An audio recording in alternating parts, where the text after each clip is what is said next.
திருச்சி மாவட்டம் துறையூரில் மக்களை காப்போம் தமிழகத்தை மீட்போம் சுற்றுப்பயண நிகழ்வில் அதிமுக பொதுச் செயலாளர் எடப்பாடி பழனிசாமி பேசினார். அந்த காட்சிகளை பார்க்கலாம். பல கூட்டத்திலையும் அறிக்கையிலையும் தொலைக்காட்சியிலையும் பேசுவது திராவிட முன்னேற்ற கழக தலைமையில் எங்களுடைய கூட்டணி வலுவா இருக்குன்னு சொல்றார் திரு ஸ்டாலின் அவர்களே. இந்த துறையூரை கொஞ்சம் திரும்பி பாருங்க. இங்கே மக்கள் வெள்ளம் எப்படி இருக்குது என்பது நேரலையில் பார்த்துட்டு இருப்பீங்க. ஆக நீங்க கூட்டணி பலம், எங்க கட்சிக்கு மக்கள் பலம் இருக்குது.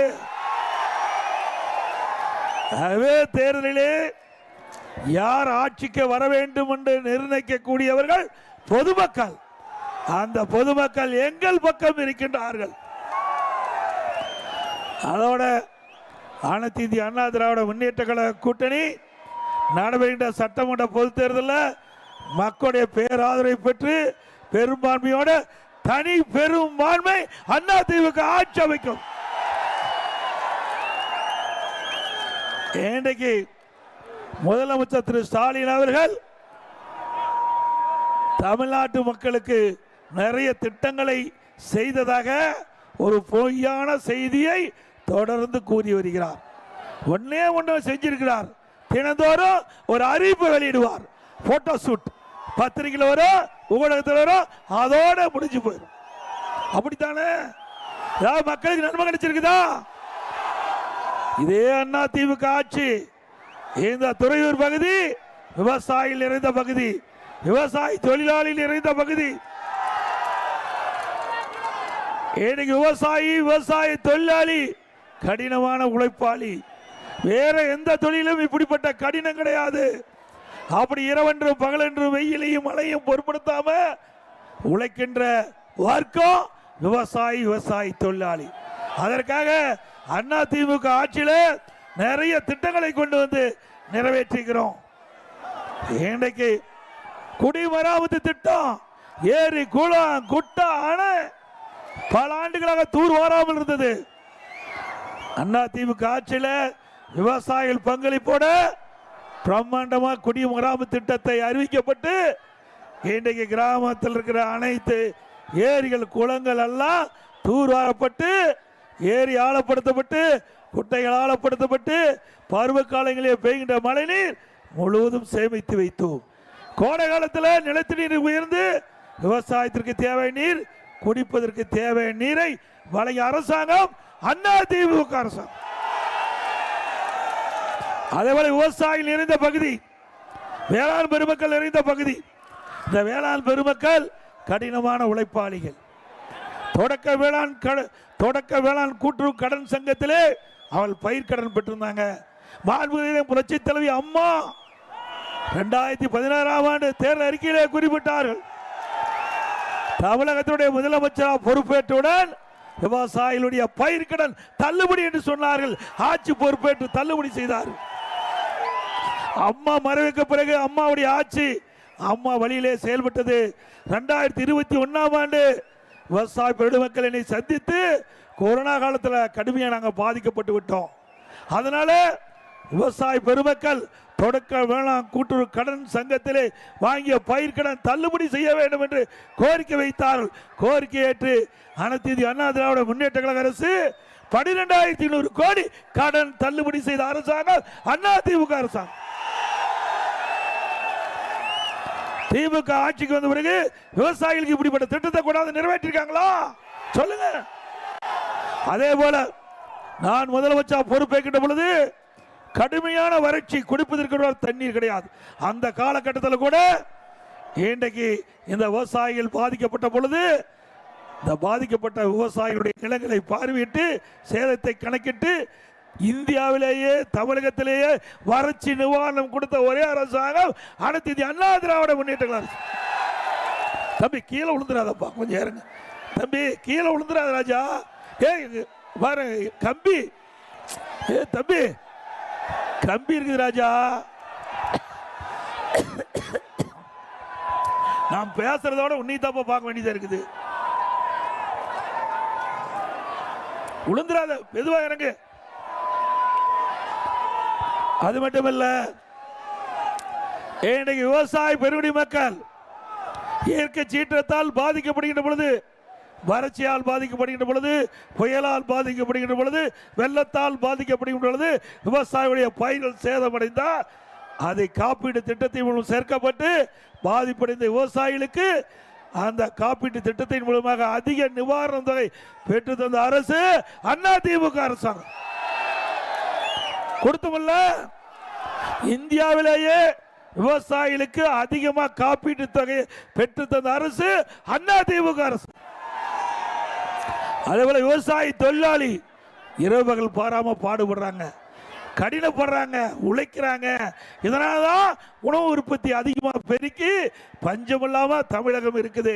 அப்படிப்பட்ட விவசாய தொழிலாளிகளுக்கு பசு வீடுகள், விலையில்லா கறவை மாடு, விலையில்லா ஆடு, விலையில்லா கோழி, இன்றைக்கு முதியோர்களுக்கு அதே முதியோர் உதவி திட்ட உதவி பல திட்டத்தை கொண்டு வந்து நிறைவேற்றப்பட்ட அரசு அதிமுக அரசு.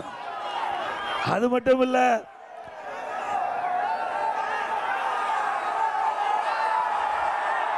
என்ன நான் கேட்கறத கடைசியா பேசுறேன். அதே போல இன்றைக்கு நம்முடைய பகுதி துறையூர் சட்டமன்ற பகுதி இன்றைக்கு ஒரு விவசாய நிறைந்த பகுதி. இதைத்தான் நம்பி விவசாய தொழிலாளி அவருடைய வாழ்க்கையை நடத்திட்டு வராங்க. இப்படிப்பட்ட மக்களுக்கு அனைத்து இந்திய அண்ணா திராவிட முன்னேற்ற கழக ஆட்சியில் நிறைய திட்டங்களை நிறைவேற்றிக்கிறோம். குறிப்பா பள்ளியில் படிக்கின்ற மாணவர்கள், அந்த மாணவர்கள் பள்ளிக்கு போறதுக்கு சீருடை, விலையில்லா புத்தகம், நோட்டு, காலனி, அதோட அறிவுபூர்வமான கல்வி கிடைக்க லேப்டாப் கொடுத்தாலாம். 52,36,000 பேர் கொடுத்தோம். 52,36,000 மாணவ மாணவிக்கு லேப்டாப் கொடுத்து அறிவுபூர்வமான கல்வி கொடுத்த அரசு அதிமுக அரசு. அதையும் இந்த அரசு நிறுத்தி விட்டாங்க. மீண்டும் அதிமுக ஆட்சி மலர்ந்தவுடன் நிறுத்தப்பட்ட இந்த லேப்டாப் திட்டம் நம் மாணவர்களுக்கு தொடரும். அதேபோல கொரோனா காலத்தில் ஓராண்டு மக்களுக்கு வேலை வாய்ப்பு இல்லை, மக்கள் பாதிப்பு அடையக்கூடாது என்பதற்காக அனைத்து இந்திய அண்ணா திராவிட முன்னேற்ற கழக அரசு ரேஷன் கடையில் விலையில்லா அரிசி, விலையில்லா சர்க்கரை, விலையில்லா எண்ணெய் ஓராண்டு கொடுத்தோம். இந்தியாவில் ஓராண்டு விலையில்லா ரேஷன் பொருள் கொடுத்த அரசாங்கம் இல்லை. அதையும் கொடுத்த அரசாங்கம், ஏழைகளை காப்பாற்றிய அரசாங்கம் அதிமுக அரசாங்கம். அது மட்டும் இல்லை, அப்ப குடும்பத்துக்கு 1000 ரூபாய் பணமும் கொடுத்தோம். அதோட நம்முடைய பள்ளிகள் மூடப்பட்டு விட்டன, கொரோனா காலத்தில் கல்லூரிகள் மூடப்பட்டு விட்டன. இதனால் மாணவர்கள் மன உளைச்சலுக்கு ஆளாயிட்டாங்க. கல்லூரியில் படிக்கின்ற மாணவர்களுக்கு ஆன்லைனில் வகுப்பு, ஆன்லைனிலேயே தேர்வு. அதை நம்முடைய மாணவர் சரியா பயன்படுத்தி பட்டம் பெற்றார்கள். பள்ளியிலே படிக்கின்ற மாணவருக்கு ஆல் பாஸ் போட்டு கொடுத்து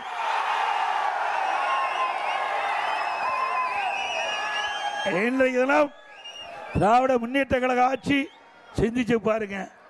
இன்னைக்கு அனைத்து இந்திய அண்ணா திராவிட முன்னேற்ற கழக கட்சி என்ற ஒரு கட்சி இருக்கிற காரணத்தில் தான் இன்றைக்கு சாதாரண கிராமத்தில் குடிசையில் வாழ்கின்ற அந்த குடும்பத்தில் பிறந்த மாணவ மாணவி கூட பட்டப்படிப்பு படிக்கிற சூழ்நிலை உருவாக்கி தந்தோம்.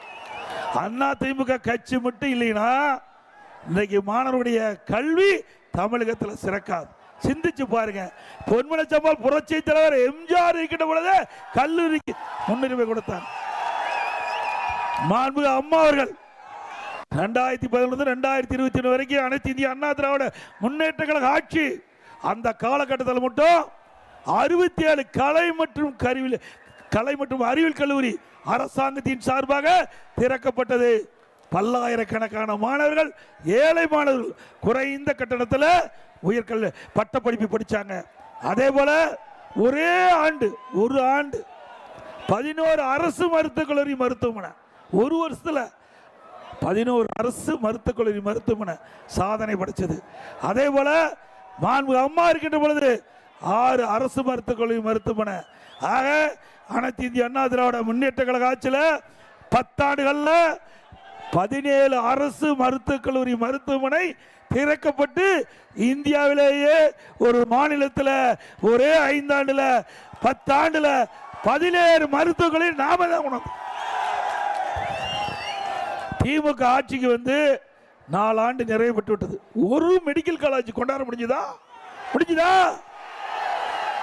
அனைத்து இந்திய அண்ணா திராவிட முன்னேற்ற கழக அரசு திறமையான அரசாக இருந்த காரணத்தினாலே, கல்விக்கு முன்னுரிமை கொடுத்த காரணத்தினாலே இந்த திட்டமெல்லாம் நிறைவேற்றப்பட்டது. 26 பாலிடெக்னிக் கல்லூரி, 4 பொறியியல் கல்லூரி, 4 வேளாண்மை கல்லூரி, 5 கால்நடை மருத்துவ ஆராய்ச்சி நிலையம், கால்நடை பூங்கா, தலைவாசல 1000 கோடியில் பிரம்மாண்டமான கால்நடை பூங்கா, ஆசியாவிலேயே மிகப்பெரிய கால்நடை பூங்கா. அதே போல பிடெக் கல்லூரி, ஐடி கல்லூரி, இப்படி அதிகமா கல்லூரிகளை திறந்து கிராமத்திலிருந்து நகர வரை அரசு பள்ளியை படிக்கின்ற ஏழை எளிய குடும்பத்தைச் சேர்ந்த மாணவ மாணவி இன்றைக்கு அரசாங்க கல்லூரியிலே பட்டப்படிப்பு படிக்கக்கூடிய சூழ்நிலையை உருவாக்கி தந்த அரசாங்கம் அதிமுக அரசாங்கம். திருச்சி மாவட்டம் துறையூரில் மக்களை காப்போம் தமிழகத்தை மீட்போம் சுற்றுப்பயண நிகழ்வில் அதிமுக பொதுச் செயலாளர் எடப்பாடி பழனிசாமி பேசிய காட்சிகளை பார்த்தோம்.